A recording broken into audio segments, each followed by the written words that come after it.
De los Efesios, capítulo 2.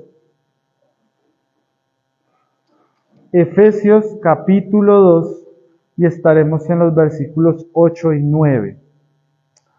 Vamos a leerlos antes de iniciar y vamos a orar, mis amados hermanos. Efesios 2, 8 y 9. Estos son versículos que siempre llaman los teólogos versículos de oro, hermano. ¿Por qué? Porque no los deberíamos saber de memoria, porque son muy importantes y son muy relevantes. No es que sean más importantes que otros, sino que condensan de manera preciosa doctrinas de la Escritura. Miren lo que dice. Porque por gracia sois salvos por medio de la fe, y esto no de vosotros, pues es don de Dios, no por obras para que nadie se gloríe. Vamos a orar en esta mañana antes de comenzar, hermanos, y que sea el Señor hablando a través de su Escritura. Amado Señor, en esta mañana estamos delante de tu santo trono de la gracia. Y ahora que expondré la gracia, Señor, te ruego que seas junto a mí, a mis hermanos, hablándonos por tu palabra. Porque vamos a comprender lo que tu palabra dice acerca de la gracia para salvación. Que es maravillosa, Señor, uno de los atributos más maravillosos y más bellos que podemos conocer de ti. Que mis hermanos estén con su mente atenta, con sus oídos abiertos y con su corazón listo para que el Espíritu Santo aplique esta palabra a nuestras vidas, oh Señor. Ayúdanos, Cristo Jesús, porque como leíamos en la Escritura, en la confesión, somos ignorantes y por ello necesitamos de tu oficio, que tú nos capacites, nos dotes y nos enseñas aquello que nosotros no conocemos. Gracias te doy en esta mañana. A ti sea la gloria, Cristo Jesús, por siempre. Amén y amén. Muy bien, mis amados hermanos, continuamos con nuestra serie Los atributos de Dios. A mi espalda en la pantalla debe aparecer la imagen. Recordemos que estamos viendo la gracia de Dios. Hace 8 días comenzamos a ver la gracia de Dios y solamente para recordemos que vimos 2 tipos de gracia. La gracia general y la gracia particular. ¿Y qué es la gracia? Es lo importante, saber qué es la gracia. El sermón del día de hoy lo he titulado La gracia de Dios para salvación, basado en Efesios 2, 8 y 9. La gracia de Dios para salvación. Entonces, mis amados hermanos, ¿por qué hago esta recordación?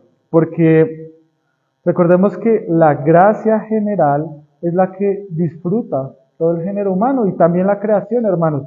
Dios sostiene a los animales, Dios sostiene el ecosistema, las plantas, y los impíos el Señor les proporciona el aire, el agua, el sol, la salud, la vida. Y ojo, hermanos, porque hay que comprender esto y es muy importante. Nosotros también recibimos de esa gracia general. Es decir, usted también recibe el sol, usted también recibe la lluvia, usted también recibe el alimento. Pero hay una gracia especial, una gracia particular que solamente recibe aquellos que Él eligió para salvación, su pueblo. Y esta gracia, mis amados hermanos, veíamos hace 8 días, el mayor regalo de la gracia es la vida eterna. Es el mayor regalo. Por supuesto hay muchos más otros regalos, digamos regalos maravillosos. La Escritura es un regalo que Él nos ha dado. El Espíritu Santo es un regalo que Él nos ha dado. Las promesas de que Él regresará por su iglesia son grandes regalos. Pero vamos a ver en específico hoy la gracia de Dios para salvación. Entonces, mis amados hermanos, este sermón está estructurado en 4 puntos para los que están anotando. El primero es, ¿qué es la gracia de Dios para salvación? El segundo es una pregunta también, ¿salvos para qué? Vamos a responder para qué Dios nos salvó. Tercero, serán las conclusiones y finalmente unas aplicaciones. Hermanos, antes de comenzar el primer punto, es importante decir una cosa. Como veíamos hace 8 días, las iglesias reformadas e históricas damos un énfasis en la gracia muy grande. ¿Por qué? Porque la gracia humilla al hombre y por el contrario exalta a Dios. Porque le dice al hombre, usted no puede hacer nada para salvarse. Usted es un incapacitado, un muerto, un inútil. y solamente puede llegar a salvación por el regalo de Dios, por la gracia de Dios, porque Dios así lo quiso. Si Dios no lo hubiera querido, no seríamos salvos. Entonces, esto humilla al hombre porque nosotros queremos poder decir, es gracias a mí. Nuestro orgullo nos gustaría que dijera, es que yo me salvé gracias a mis obras, a mi conocimiento, a mi capacidad, a mi experiencia. Pero la gracia de Dios humilla al hombre. Por eso en muchas iglesias no se predica de la gracia, porque la gracia como humilla, pues mucha gente va a decir, no, pues yo quiero es que me digan que soy un campeón, que estoy bien, que todo está súper bien y que me den una palmadita en el hombro y ya. Pero realmente cuando vamos a la Escritura, como lo vamos a ver hoy, el apóstol Pablo utiliza términos aún más duros de los que yo acabo de utilizar. Y nos vamos a introducir en el primer punto, mis amados hermanos. La gracia de Dios para salvación.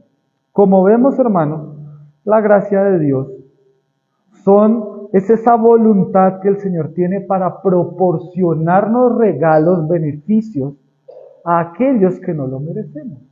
¿Usted merece que salga el sol? No. ¿Usted merece la lluvia? ¿Usted hace algo para que la lluvia venga? Él la da porque Él así la quiere.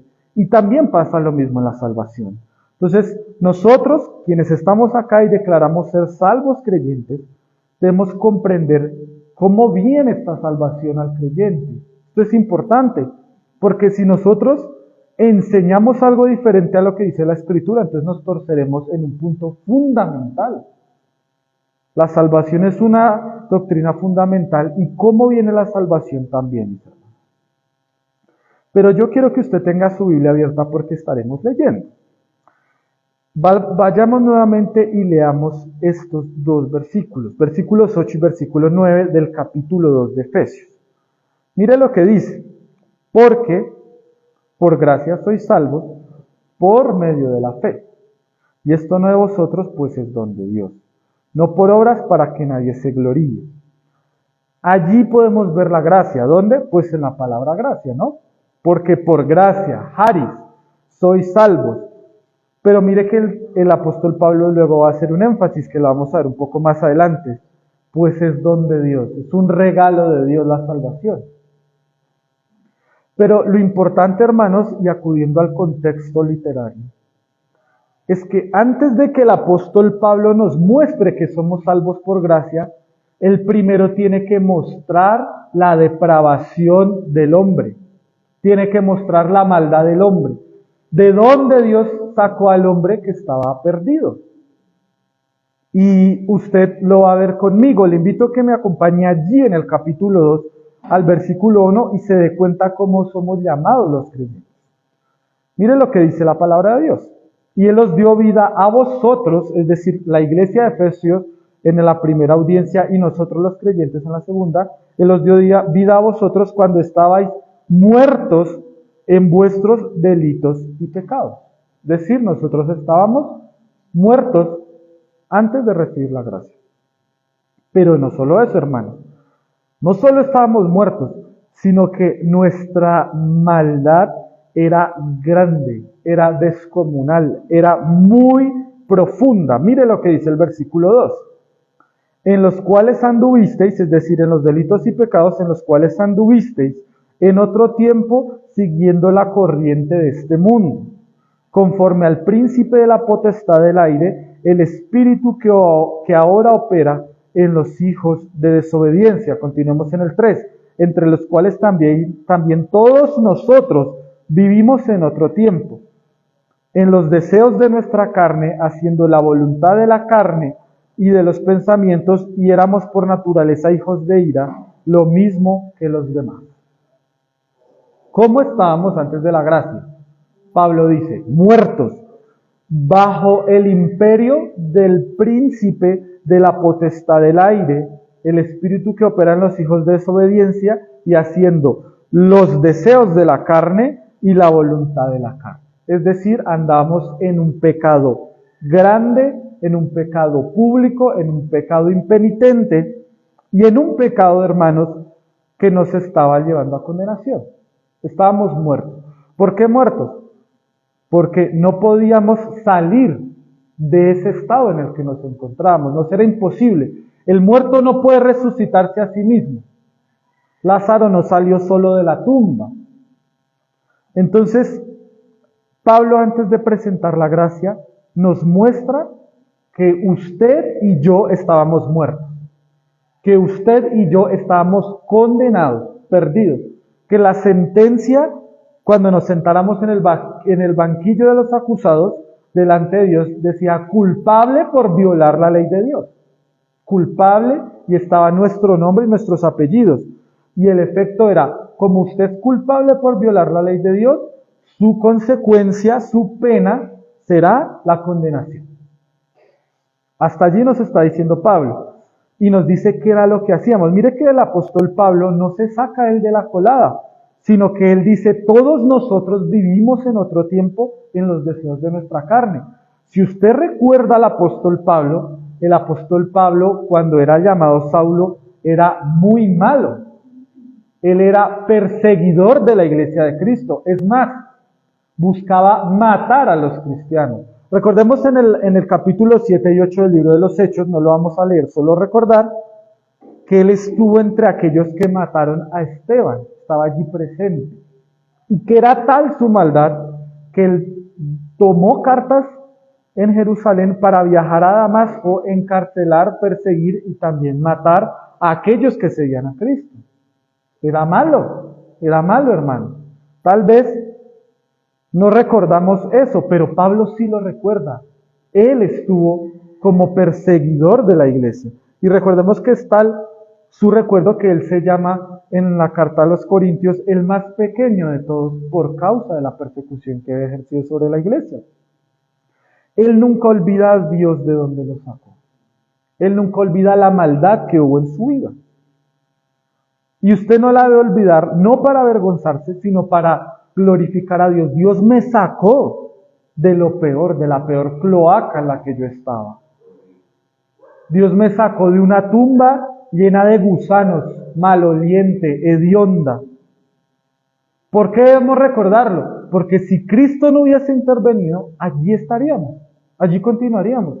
Mire lo que dice al final del versículo, el versículo 3. Lo mismo que todos los demás. O sea, estaríamos igual que los demás, si Cristo no interviene.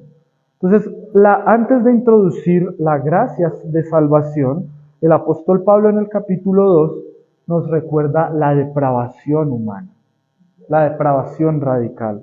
Como decía un autor puritano, la pecaminosidad excesiva, que el pecado es muy pecaminoso, que la maldad es muy mala en el hombre sin Cristo.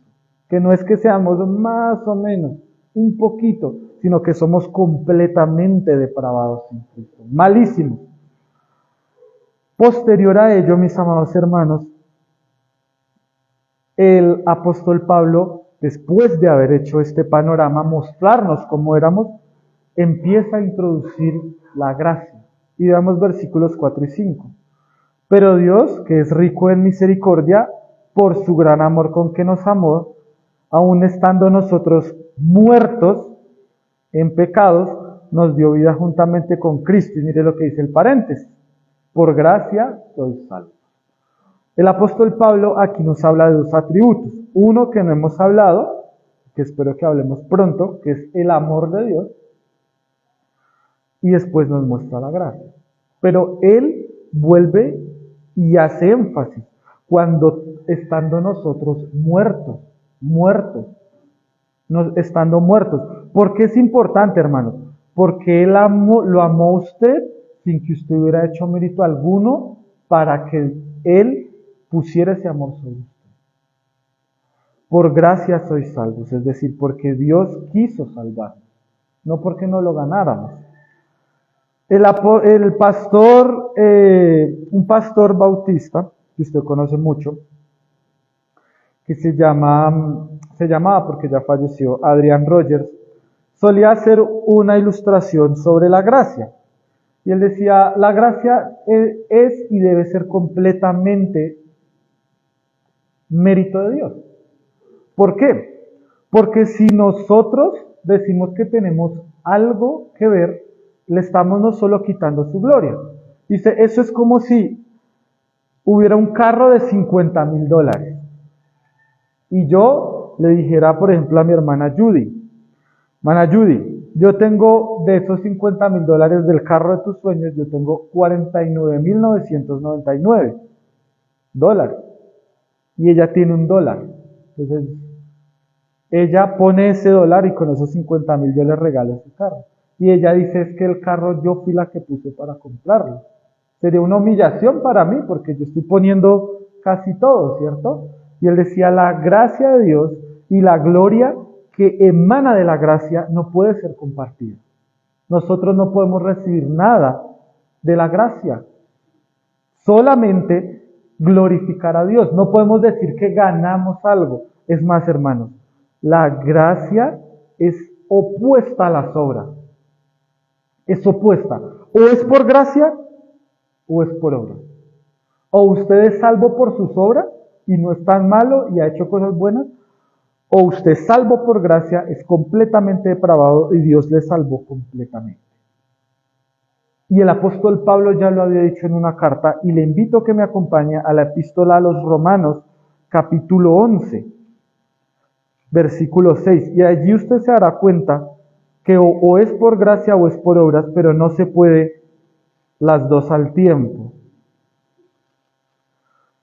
Romanos 11:6. Y recordemos que el apóstol Pablo está hablando de la elección de Israel, quién es el verdadero Israel de Cristo, y cómo los salvó. Y después a partir del versículo 11 va a hablar de la salvación a los gentiles. Pero mira lo que dice el versículo 6. Y si por gracia, ya no es por obras. De otra manera, la gracia ya no es gracia. Y si por obras, ya no es gracia. De otra manera, la obra ya no es obra. ¿Qué nos está diciendo el apóstol Pablo? O el pueblo de Dios fue salvo por obras de ese propio pueblo, o fue salvo por la gracia del Salvador de ese pueblo. Usted elige cuál creer, hermano, pero la Escritura no le deja mucha opción. O es el Dios de gracia, o es usted junto al Dios de gracia. Pero recordemos que Él no comparte nada. O es por gracia o es por obras. O si no, la gracia ya no es gracia o las obras ya no son obras. Decía otro predicador, hermanos, puritano, que en el mundo solo hay dos clases de religión. A pesar de que usted puede, si yo les dijera y les preguntara, nómbreme alguna religión, pues acá podríamos estar todo el día nombrando. Él decía, realmente en el mundo solo hay dos clases de religión. La primera, las religiones de las obras. Y la segunda, la religión de la gracia. Porque todas las religiones enseñan que el ser humano debe hacer algo para ganar su salvación. Debe hacer buenas obras, buenos pensamientos. En el budismo eso se llama dharma. Usted debe hacer buenas obras. Porque si usted no da dharma, le va a venir el karma, ¿cierto? Y eso hoy en día está muy aceptado en nuestra sociedad, ¿cierto? Eso es el karma, ¿no? Es su karma. O sea, algo que a usted le pasa mal, uy, sí. Eso viene del budismo y del hinduismo. En la iglesia, en la religión católica, usted tiene que hacer buenas obras para aportar a su salvación. Es decir, está el sacrificio de Cristo, pero no es suficiente, sino que usted tiene que aportar buenas obras para llegar a salvación. Si usted no hace las suficientes buenas obras, cuando muera, tranquilo, se va a un lugar que se llama purgatorio. Y allí el fuego le lavará sus malas obras y será atormentado para luego llegar al cielo. Pero si usted mira todas las religiones, y voy a poner solo un último ejemplo, todas le dicen a usted, haga esto y será salvo. El Islam, con los 4 preceptos principales, dice usted debe cumplirlos, o si no, usted no será salvo. Y el judaísmo dice, usted cumpla la ley de Moisés y entonces podrá llegar. Pero el problema es, mis amados hermanos, que todas las religiones de las obras desconocen lo que el apóstol Pablo ya expuso, la maldad del hombre. Usted puede hacer buenas obras, pero esas obras buenas delante de los ojos de los hombres nunca serán propicias delante de Dios para salvación. Nunca, ninguna. No existe ni una sola buena obra hecha sin Cristo delante de los ojos de Dios. Usted puede hacer todo lo que sea alabable para el ser humano y el ser humano le recompensará sus obras, pero ciertamente Cristo no lo hará. ¿Por qué decimos esto, hermanos? Porque el apóstol Pablo dice, estando muertos, Él nos amó. Es decir, usted no hizo nada, estaba muerto, inconsciente. Es más, usted era llamado hijo de desobediencia, hijo de ira, dice los versículos 2 y 3. Su naturaleza estaba en oponerse a los designios de Dios. O sea, usted lo que buscaba era violar la ley de Dios y nos satisfacíamos en ellos. Usted se satisfacía en la fornicación, en el trago, en la pornografía, en la murmuración, en las disensiones. Y esto no nos tiene que alarmar, hermano, porque todos estuvimos en el pecado. No hay ninguno que haya nacido santo desde el vientre. El único es nuestro Señor.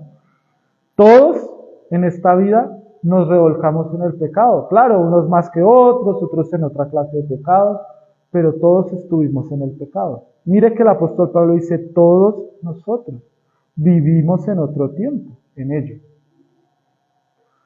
Y esto, mis amados hermanos, lo hace el apóstol Pablo antes de introducir nuestro tema de hoy, la gracia. Y vamos a mirar lo que dice el versículo 8. Vamos a hacer un salto y ya les voy a decir por qué vamos a hacer el salto del 5 al 8. Entonces Él nos dice, por gracia sois salvos, y vuelve y en el 8 repite, porque por gracia sois salvos por medio de la fe. Y esto no de vosotros, pues es don de Dios. Mire lo que dice, mis amados hermanos. Lo primero es que le dice al pueblo, han recibido la salvación por regalo de Dios, por la buena voluntad, el buen favor de Dios, por medio de la fe, que es Dios mismo quien proporciona la fe en nosotros. Y a renglón seguido, como para que no quede duda, dice, esto no de vosotros, esto no nos pertenece, la salvación no es de ustedes, es de Dios. Y Él ha decidido entregársela. ¿Por qué? Por su gracia. Allí es donde vemos la gracia. ¿Qué es la gracia, hermano? Que sin merecerlo Dios nos da cosas, otorga regalos, favores. Entonces le dice a la iglesia, ustedes así sean buenos, transformados, conozcan, nunca se les olvide, nunca se nos olvide que la salvación es de Dios y no de ustedes. Porque puede pasar que cuando seamos cristianos de 10, de 15, de 20 años, se nos olvide que un día Dios nos sacó de la suciedad y de la podredumbre. Por eso Pablo lo recuerda, todos estuvimos allí, nunca lo olvides. Nunca olvide de Dios dónde te sacó. Que no es porque tú eras bueno, que no es porque tú eras mejor, que no es porque tú eras mejor que tus hermanos, sino por pura gracia. Por pura gracia. Usted no era el más lindo, usted no era el más inteligente, usted no era el más apuesto, usted no era el mejor, sino usted era un muerto, usted era un desobediente, usted era un pecador depravado y Dios se paró en su tumba y lo levantó por su gracia. Pablo dice, y veamos después lo siguiente, pues es don de Dios. No es de nosotros, porque recuerden, hermanos, que es un regalo de Dios. Es un regalo de Dios. Pero entonces, el apóstol Pablo, conociendo la maldad del hombre y la necesidad del hombre de ser reconocido, En el versículo 9 enfatiza de nuevo, no por obras, pero no es por obras, ¿por qué o para qué? Para que nadie se gloríe. Recordemos que cuando Satanás tentó a nuestro Señor Jesucristo en el desierto, en la tercera escena dice que lo llevó a un lugar alto.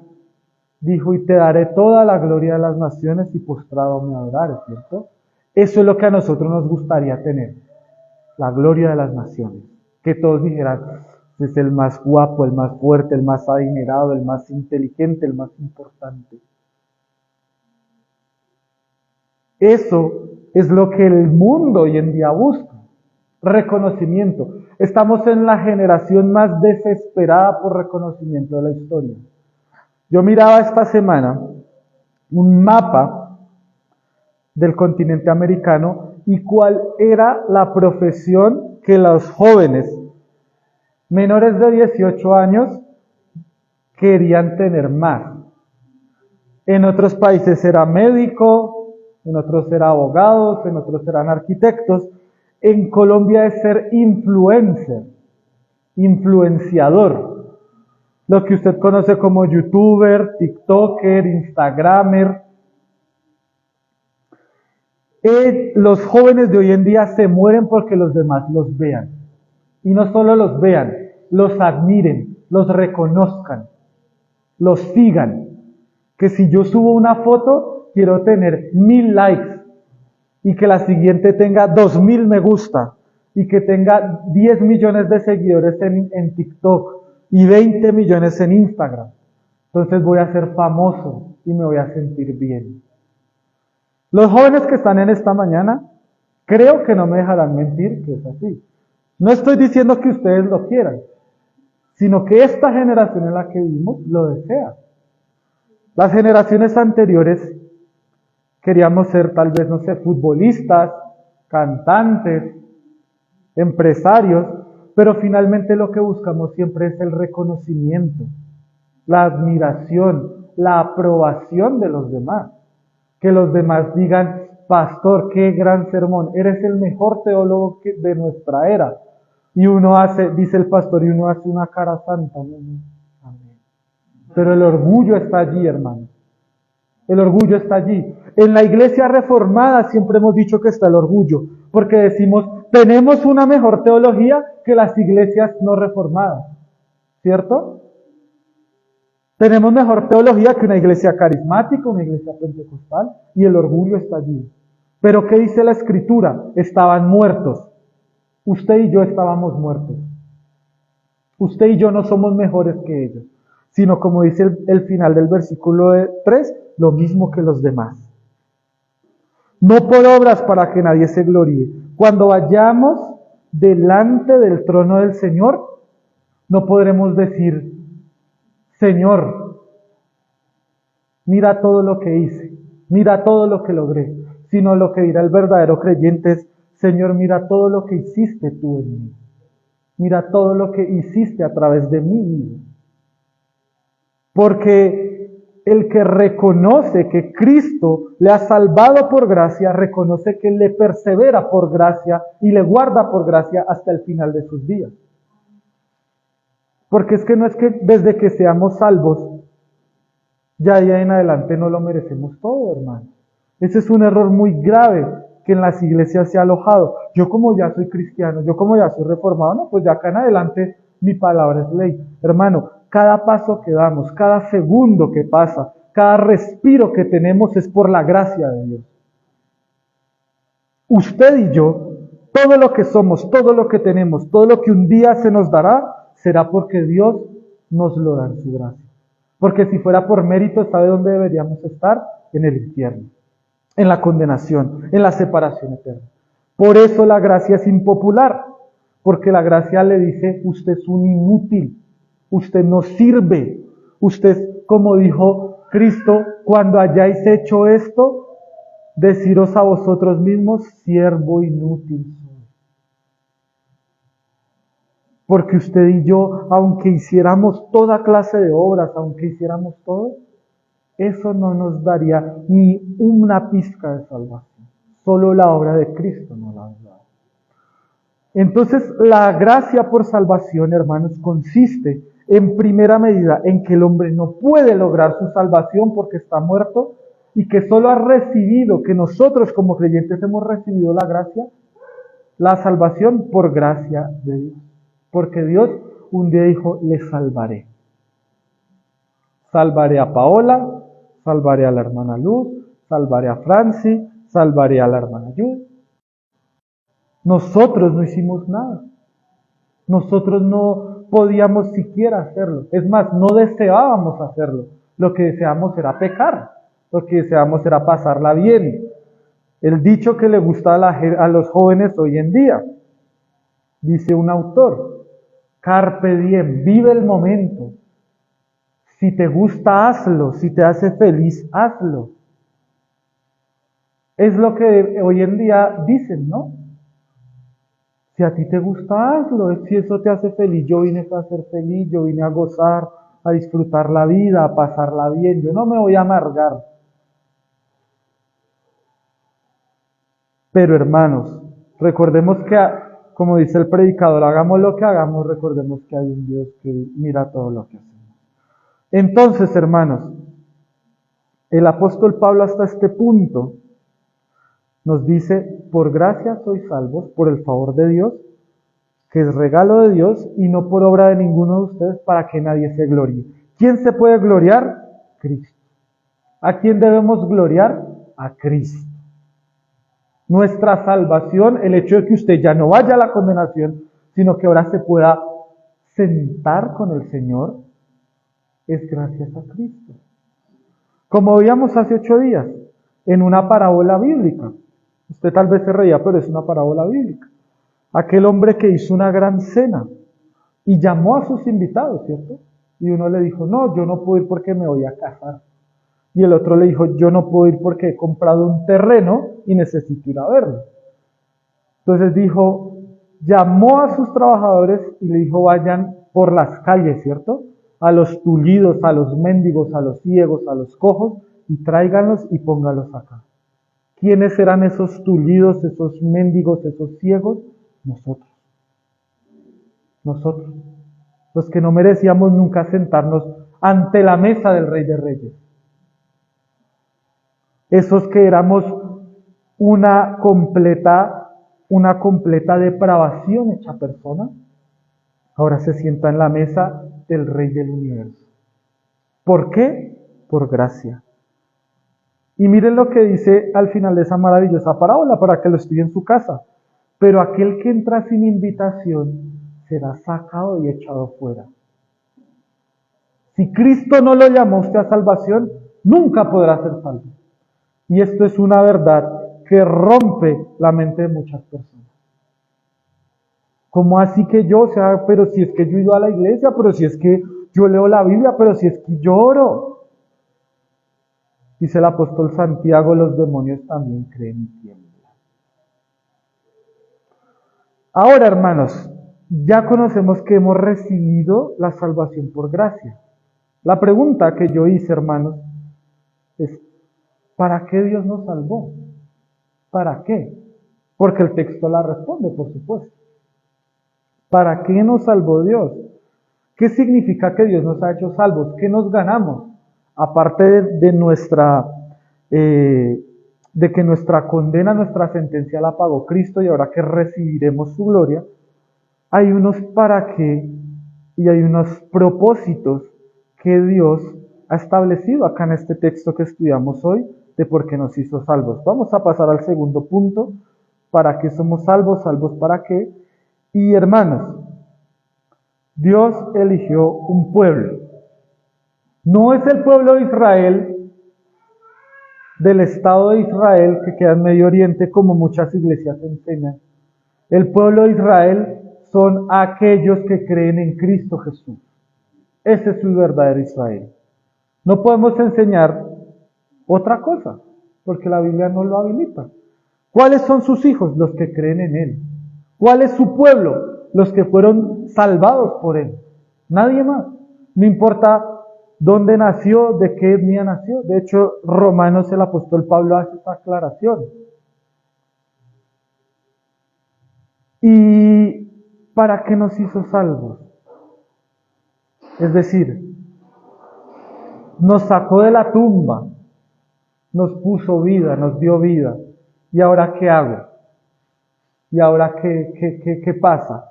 Y vamos a ver qué lo dice la Escritura. Vayamos al versículo 6. Mírelo primero para lo que nos salvó Cristo. Mírelo para que nos salvó. Por eso hicimos ese salto. ¿Se acuerdan que saltamos del 5 al 8? Y lo hicimos deliberadamente, lo hice deliberadamente para dejar al final ese para qué. Versículo 6. Y juntamente con Él nos resucitó y asimismo nos hizo sentar en los lugares celestiales con Cristo Jesús. ¿Para qué nos salvó? Para hacernos sentar en los lugares celestiales con Cristo Jesús. Y note usted que el apóstol Pablo habla de una conducta ya realizada. No está diciendo en el futuro nos hará sentar, sino nos hizo sentar, ya pasó. ¿Por qué, mis hermanos? Porque el que ya está en Cristo y el que ha sido salvado por Cristo, ya tiene guardado su asiento y su lugar en el reino de los cielos. Y nadie se lo podrá quitar. Si tú estás en Cristo, dice el Señor, yo voy a hacer una morada en los cielos. Lo prometió, ¿cierto? Y nadie nos podrá quitar aquella porción de eternidad que el Señor nos dará. Él ya nos hizo sentar en los lugares celestiales con Cristo Jesús. Ya tenemos una porción de su gloria. Allí, en su gracia, estaremos en los lugares celestiales. Ya estamos, hermanos. Esta vida nueva que vivimos ya la gozamos y la disfrutamos. Pero hay otras dos cosas más, hermanos. Y mire lo que dice el versículo 7. Para mostrar en los siglos venideros las abundantes riquezas de su gracia en su bondad para con nosotros en Cristo Jesús. ¿Para qué más nos hizo salvos? Para mostrar sus abundantes riquezas de gracia en Cristo Jesús. Mis amados hermanos, esto no solamente se cumplirá, sino que ya se está cumpliendo y se ha cumplido. Durante estos siglos que han pasado desde que el apóstol Pablo escribió a la iglesia en Efesios, Él ha mostrado sus abundantes riquezas de gracia. Él no ha dejado ni un solo día abandonada su iglesia. Él no ha abandonado a su pueblo. Él, aquellos que el Padre le dio, los ha salvado. Y ahora aquellos hermanos, como Pablo, que un día murió, se encuentran allí en la gracia y se encuentran allí en la gloria del Señor. Y es más, usted y yo un día iremos allá. ¿Usted se gloria en eso, hermanos, en Cristo? ¿Que usted un día va a morir? Como decía el pastor esta mañana citando al apóstol Pablo, para mí morir es ganancia. ¿Usted lo entiende de esta manera? Uy, no, yo no me quiero morir. Y menos si estoy tan joven y me faltan hacer tantas cosas, ¿no? O decir, como decía el apóstol Pablo, si fuera por mí, ya estaría con el Señor. Ya estaría con el Señor, dice el apóstol Pablo. Por mí fuera, ya estaría con el Señor. El Señor sigue mostrando durante todos estos siglos y mostrará hasta que Él venga las riquezas de su gracia para con nosotros, para con su pueblo, hermano. El Señor sigue salvando. El Señor sigue llamando. El Señor sigue trayendo arrepentimiento al impío y al creyente. ¿Lo sigue haciendo, hermano? ¿O usted ya lo tiene todo y no merece nada más, ni recibe nada más? Creo que recibimos a diario de la gracia. Pero vean, hermanos, que hay un tercer elemento de Dios para que nos salvó, un tercer propósito. Y se encuentra en el versículo 10. Es decir, después del 9. Y mire lo que, para qué más nos salvó. Porque somos hechura suya, creados en Cristo Jesús para buenas obras, las cuales Dios preparó de antemano para que anduviésemos en ellas. Es decir, Dios nos preparó no solamente para ser salvos y listo. Ya, pues yo ya soy salvo. No, la salvación no la puedo perder. Entonces yo ya hay que...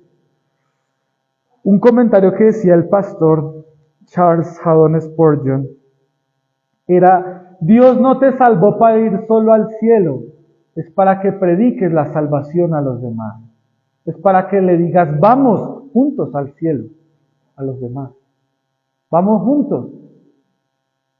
El Evangelio, hermanos, y la salvación, si usted se da cuenta, siempre el apóstol Pablo habla en plural. Todos nosotros, todos vosotros.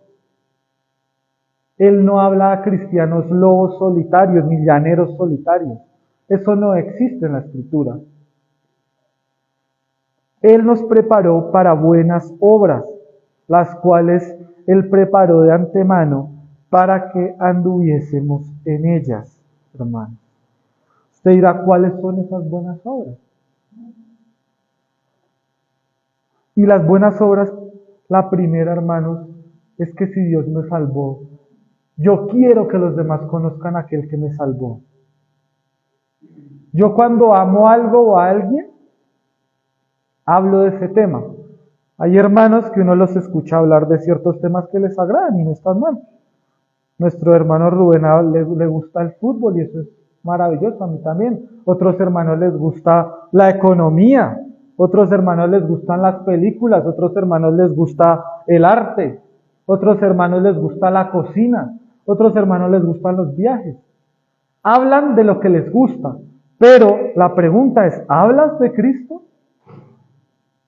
¿De aquel que ama?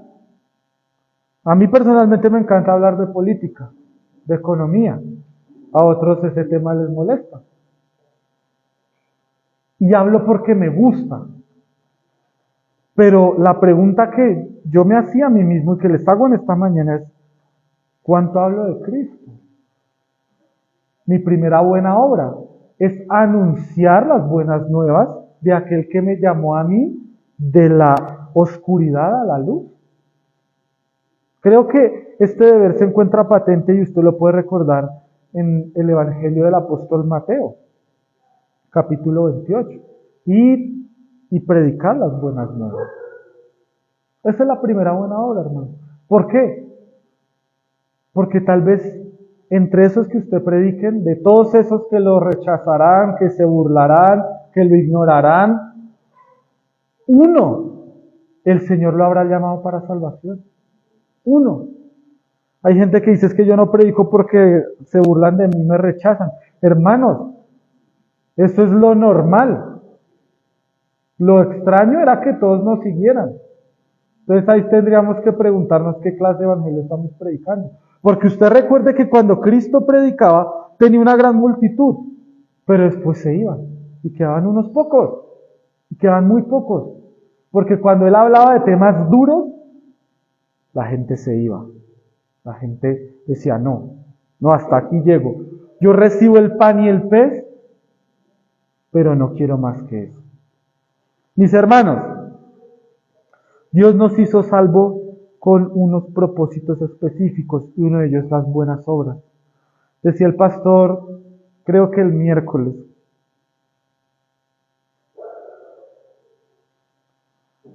nos llamamos, hermano, nos escribimos. Yo creo que he mejorado un poquito, aunque me falta. Ahora hablo un poquito más de lo que hablaba con mis hermanos, pero me falta mucho, la verdad, lo reconozco.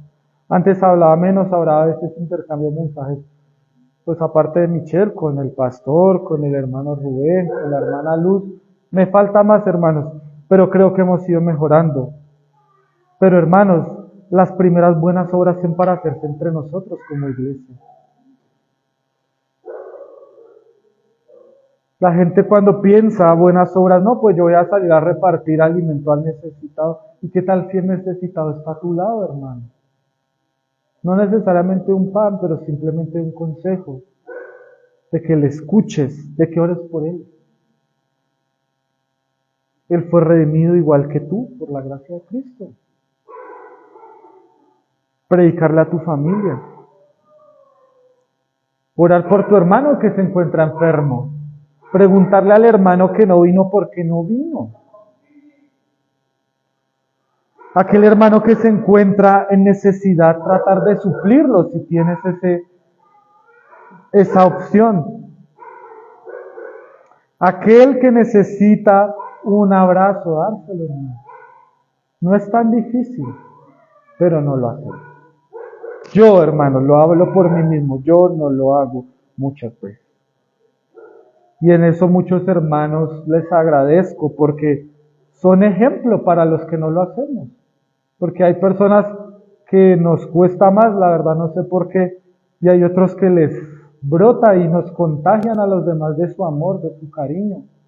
Y eso debe ser la regla general, mis hermanos. Quienes nos paramos acá no somos perfectos, sino aprendemos de ustedes mucho más de lo que ustedes piensan. Creo que el pastor no me dejará mentir. Cuando vemos su piedad, su fidelidad, su constancia, su amor. Yo que soy un hombre aún soltero aprendo de quienes están casados, de quienes ya son padres. Pero mis hermanos, estas buenas obras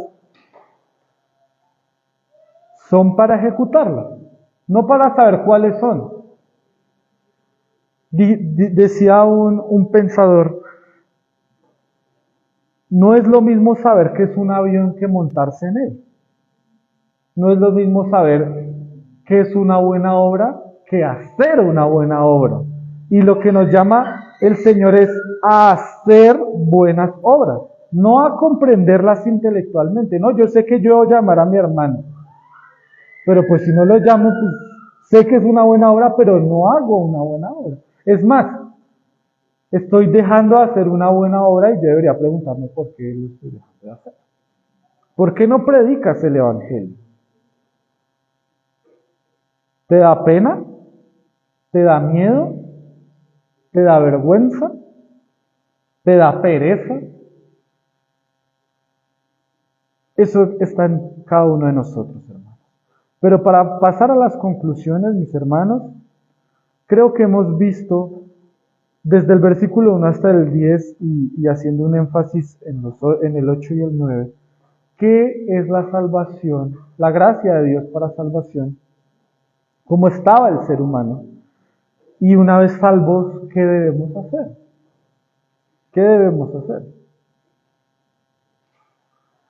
Y pasando a la primera conclusión, mis amados hermanos, la gracia de Dios para salvación procede de su pura y afectuosa voluntad, sin que nosotros hayamos hecho nada para recibirla. Nunca se le olvide, hermano. Nunca se le olvide. Y yo quiero decir algo en esta mañana.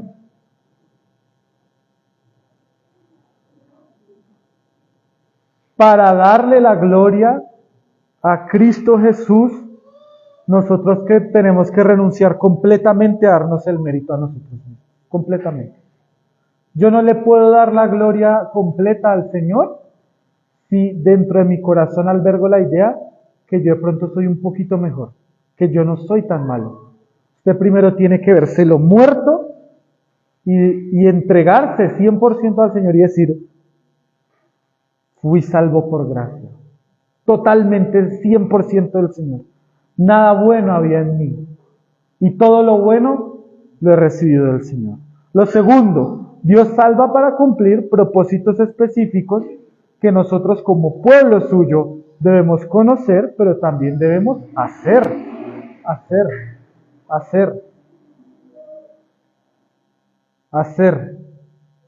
mis hermanos.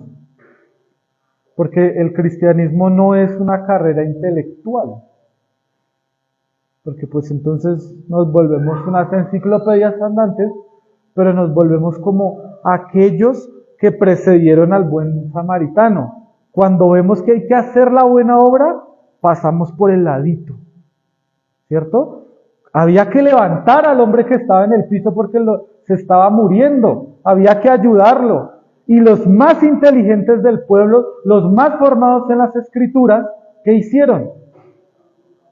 Lo ignoraron. No volvamos allá, hermanos. No hagamos eso, porque entonces seremos condenados. Si es que nuestras obras no validan nuestra fe, si no es que nuestras obras no evidencian que hemos sido hechos salvos. Al árbol se le conoce por su fruto. Yo puedo decir, yo soy buen árbol. Y me preguntarán, ¿dónde está tu fruto? ¿Cierto? Esa es la pregunta. Yo soy buen árbol, ¿dónde está tu fruto? Porque el árbol bueno, dice el Señor, da buen fruto. Pero el árbol malo da mal fruto. ¿Cuál es tu fruto, hermano? ¿Cuál es tu fruto? Aplicaciones, mis hermanos, para concluir. La primera, creo que es inevitable, es glorificar a Dios por la salvación. Gloria sea a Cristo, que nos hizo salvos cuando estábamos muertos. Gloria sea a Cristo, que cuando estábamos en la tumba como Lázaro, nos levantó y nos dijo, levántate, y vinimos a vida. Ya olíamos mal. Estábamos muertos. Seguramente los gusanos ya se estaban comiendo nuestras carnes, pero el Señor nos dio vida. Gloria sea todos los días, en todo tiempo, hermano. Creo, y sin temor a equivocarme, que nunca daremos la suficientemente gracia y gloria a Dios por nuestra salvación. Entonces hágalo lo más que pueda. Lo más que pueda, hermano. Gloria a Dios porque me salvó. Gloria a Dios porque me guardó de la muerte eterna y me puso en la vida eterna. Gloria a Dios. ¿Sabe que en la eternidad nos iremos a glorificar y alabar a Dios todo el tiempo? No haremos nada más, hermano. No vamos a trabajar, no vamos a predicar, no vamos a leer, porque Dios mismo nos dará de su conocimiento allí. Ya usted no tendrá que venir a la iglesia, no tendrá que madrugar, no tendrá que bañar a sus hijos y mandarlos al colegio, no tendrá que pagar el recibo de esto o aquello. Todo eso se acabará, hermano. Todo eso se acabará. Y lo único a lo que nos dedicaremos será a glorificar a Dios. A nada más, hermano. A nada más. Lo segundo, pregúntame, hermano. ¿Andas en las buenas obras?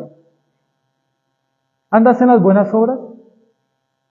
Es una respuesta que solamente tú puedes dar. Y si no, te pregunto, ¿cuáles son tus obras? ¿Cuáles son tus obras? ¿Estás andando en las buenas obras que Dios preparó de antemano para ti o por el contrario? Andas por otras obras, por otro camino. Muy bien, mis amados hermanos, pongámonos en pie. Hemos dado final a esta exposición. Yo espero que el Señor haya hablado a través de su palabra y a través de las imperfecciones de este siervo a su vida. Vamos a orar y vamos a pedirle al Señor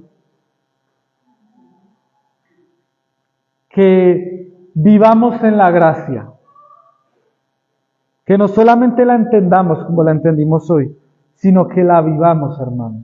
Este atributo de la gracia, hermanos, es un atributo que me permite ser consciente de que lo que yo he recibido ha sido un regalo y por lo tanto debo vivir de tal manera, con tal gratitud, con tal corrección y justicia, que sea realmente un ejemplo de cómo vivir en la gracia.